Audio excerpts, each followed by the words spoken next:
mama tu, process ni zile zile. Kwani kama unavyopika ugali wa sembe na kupika ugali wa dona kuna shida gani? Wewe unataka mtu aongee onekanaje na maneno.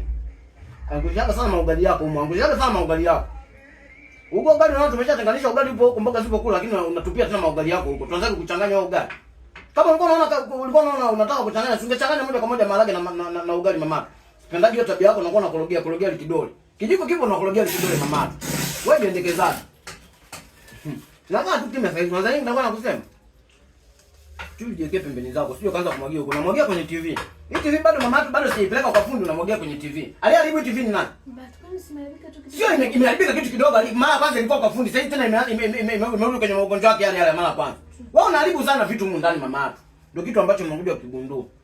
Kwani ukashindoka kweli mama kupika dona serious? Mwanamke mama tutakiwa una miaka 23. Tutakiwa na miaka 13, 17. Sio unaiva haraka mama, process ni zile zile. Acha tu nikae kimya, Mungu tu anifundishaje kwenye maza. Mama tuna makwazo. Mama tuna makwazo. Lakini namwachia tu Mungu. Nisije kaanza kuongea nikaonekana na maneno. Ukashindoka hivi kusema dona ina shida gani? Kwani unga upo tofauti gani? Unga ambao tulikuwa tunatumia mara ya kwanza. Tena ule at least ngono unaelekea kwenye sembe. Mbona kwako unaweza kupika? Eti kasemaje ugali unashindwa kupika kwa sababu ni dona. Serious? Sasa naanza kunilisha ugali. Ugali haujaiva lakini najitahidi tu kula kwa sababu ya njaa. Ugali ungekuwa umeiva mama tu mimi na ufahamu. Just imagine. Ukiweka hivi kidogo, unaona? Tunaona